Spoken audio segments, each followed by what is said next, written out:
The human brain has evolved to crave novelty. There's nothing wrong with you for wanting something new. The problem really does come in when you believe that if you let yourself have enough hope to get up in the morning, to pursue the things that you would like to see happen in reality, and then a part of you tells you, but it's all going to lead to the same thing. So why am I going to bother? I want to challenge you. You are not supposed to be okay with everything staying exactly the same. I feel like there's this connotation of novelty as being something immature, irresponsible. The older you get, the more mature you become. You're told you're supposed to reject it if you want any kind of stability in your life. Like if you seek out novelty, it becomes hard to keep a marriage going because you're supposed to love the same person exactly as they are. If you seek out too much novelty, you're going to be job hopping or career hopping, and that doesn't lead to a stable future, especially not when you're trying to raise children. Novelty is seen as something only young people can afford to have, but I challenge you to think of it in the opposite way. Novelty is something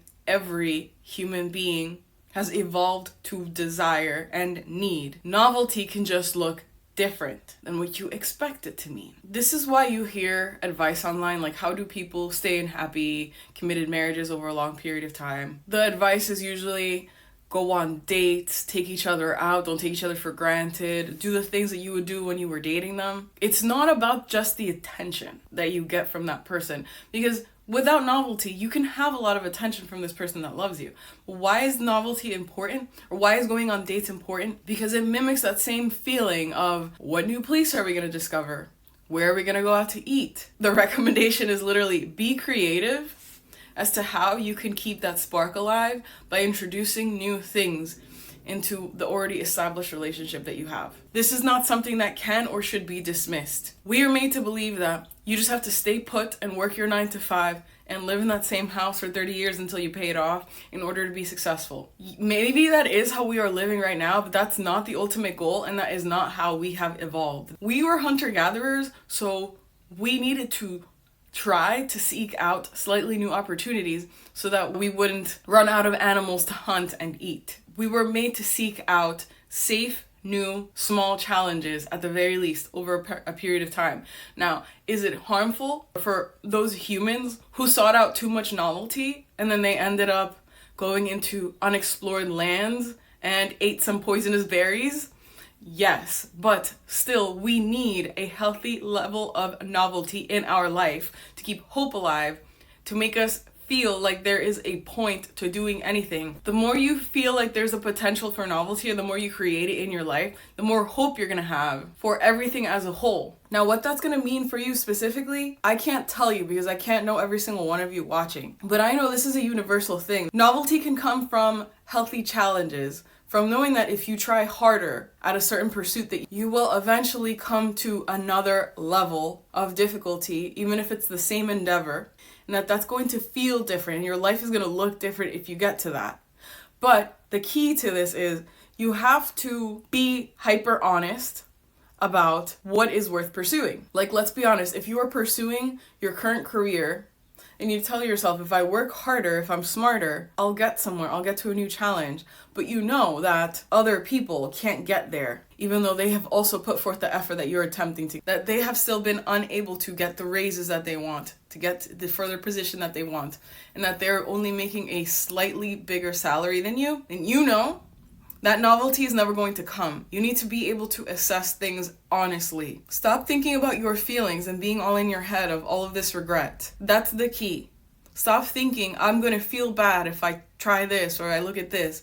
And focus on seeking out novelty, seeking out the new experience and everything that you are going to change about your life. Like, I want to eat a better diet. Think about, if I choose to go under this new diet, what new foods will I try that will make me feel great, that will taste great? I'll learn a new recipe. I'll feel like things are moving forward in my life in a certain way, and translate that to every single aspect that you want to change. I want to eat a healthier diet. I'm going to cook food at home more because I do want to lose weight. That reason, the regretful reason, can be there underneath it all. That is not, you can't focus on that as the problem. You must focus on the feeling of hope and novelty of what it's going to mean in the future for you, how this is going to change your life. Like if you wake up, you go to the farmer's market instead of the usual grocery store, and instead of buying cookies, you buy some fresh fruit and you try out a new recipe. Focus on, well, there's going to be the process of novelty of making something new. It's going to be a challenge, but let's just wait and see. Maybe this is going to be great. It's a very small example, but when it comes to the gym, all right, so if you look in the mirror, you're going to feel some regret. You're going to feel like shit, and that's going to stop you from going. So how about you just stop focusing on the reason why, because you feel bad and you look terrible to yourself. Like you feel in your mind that you think you look terrible. Wear baggy clothes and literally don't look in the mirror. Just think about, what would be the novelty in this? What would give me hope? Well, if I just show up and I just walk on the treadmill for 10 minutes and I become consistent at that, in a week or two, if I keep going and I stop looking in the mirror and I just focus on how it makes me feel, it's going to be a new experience to be able to say that I am someone who can show up consistently. And if 2 weeks is not enough, then stick to the challenge of, let's just wait and see in 1 month, in 2 months, how this can eventually look. Not me, how I can look, rather how my feelings can look. Maybe I'll be so proud because I've never been able to be consistent at anything that's not part of essential daily life for more than a few weeks at a time. So I can be proud of that. 1. 2, I'll be able to walk further, to walk faster. Maybe I'll even be able to jog.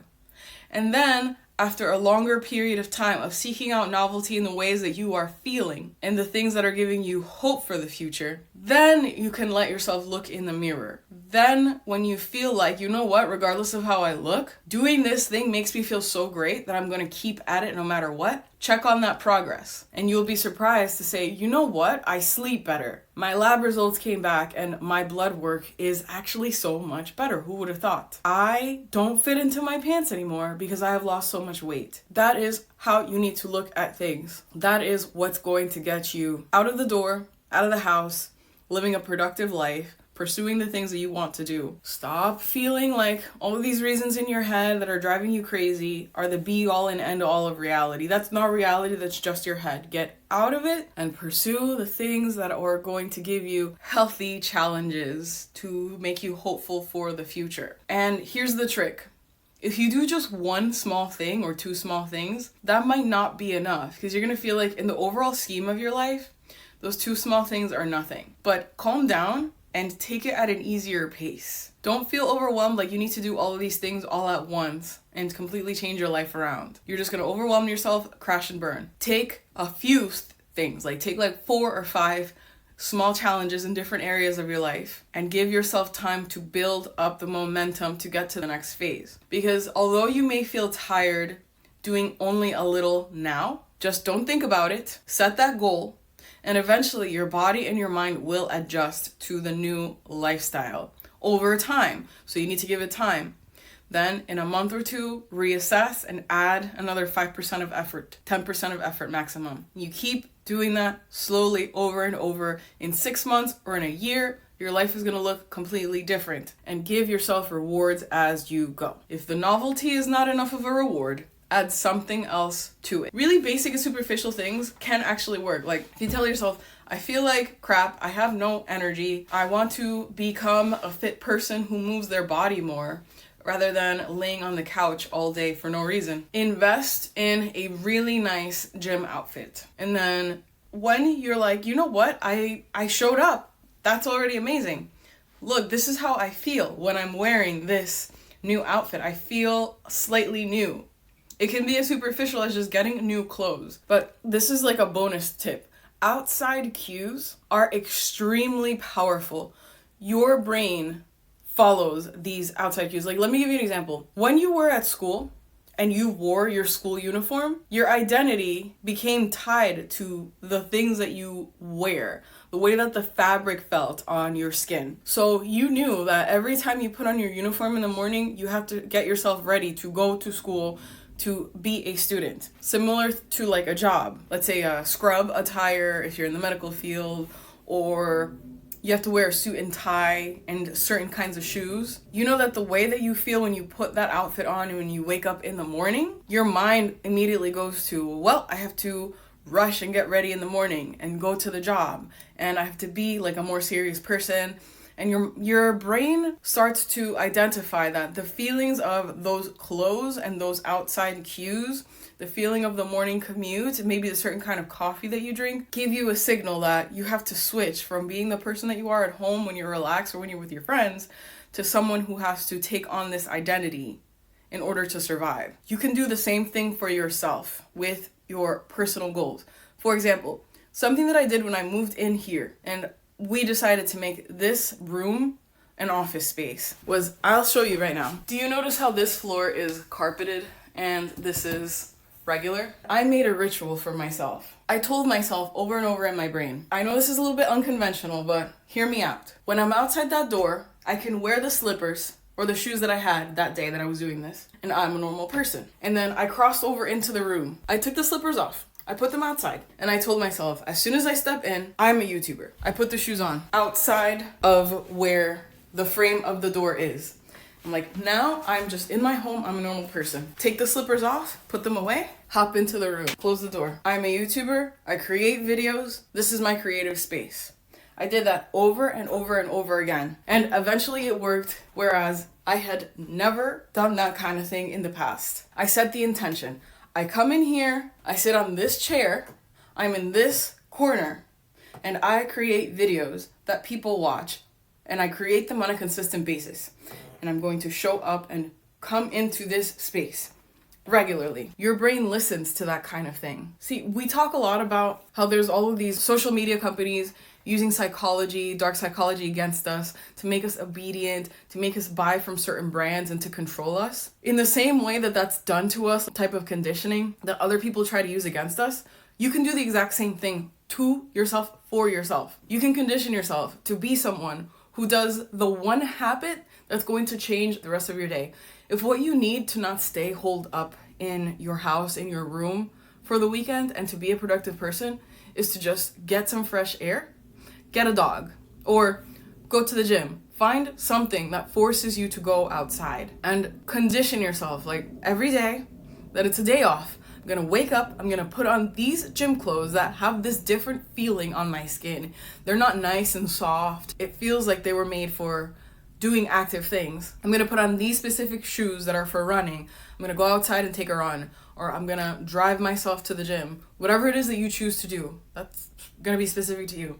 But it has to be something that's easily accessible. So that means it has to be a gym that's going to be open every single day at the time that you wake up or so. Or it has to be like you could take a walk outside. It can't be something where like you can only do it certain times of the day, a few times of the week. Something that's easy to do, something that's consistent. And you tell yourself, every time I get my morning coffee, I put on some shoes and I take a walk outside in the neighborhood. And I bought a tumbler for that, so it's easy to be on the go. I'm just going to walk 2 blocks back and forth. You condition yourself. And that way you get some fresh air on your face, or let's say you exercise and that wakes up your body. So then when you come back home, you feel like a completely different person. You're not just gonna slump back into the couch because you're like, hey, wait a minute, like I can leave the house.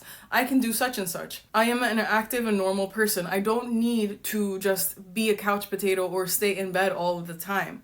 Condition yourself to become accustomed to these things, to implement the small changes and reward yourself at the end as well. I condition myself because I know as soon as I wake up every single morning, no matter how I feel, all I have to do is put on these workout clothes. And as soon as I do that, everything else is going to change for me. Tell yourself that over and over again in your head.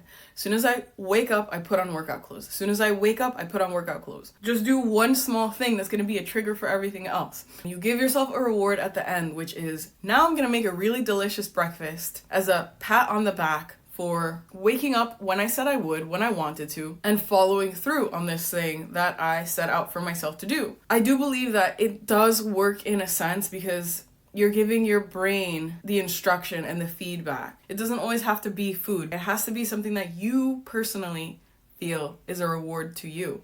And you have to study, just examine yourself. It's not really that hard. Come up with something to get you to do whatever it is that gets you into the mode of expansion rather than the freeze response. And if what you have to do is give yourself a reward just for getting out of bed, if you're like, you know what, I'm just gonna get out of bed within the first 10-15 minutes that I wake up, and that in itself is the thing I need the most, because I'll usually feel like I have nothing to do on my day off, or I don't want to go to work on time, so I'm just gonna scroll because I don't want to face the reality of the fact that I'm living in a way that I don't really want to be. Then just give yourself the reward for waking up. Just give yourself the permission, something that you are going to be able to look forward to, that gives you hope, and also to have the hope that there will be some sort of novelty later on in the day. You know that if you wake up earlier and you do things on time, then in the evening you're gonna have an extra hour to yourself where you could just meditate, or you could start playing guitar or reading a book that you've always wanted to, that extra hour that you have now. It's gonna be a really individual thing. Thank you so much for listening.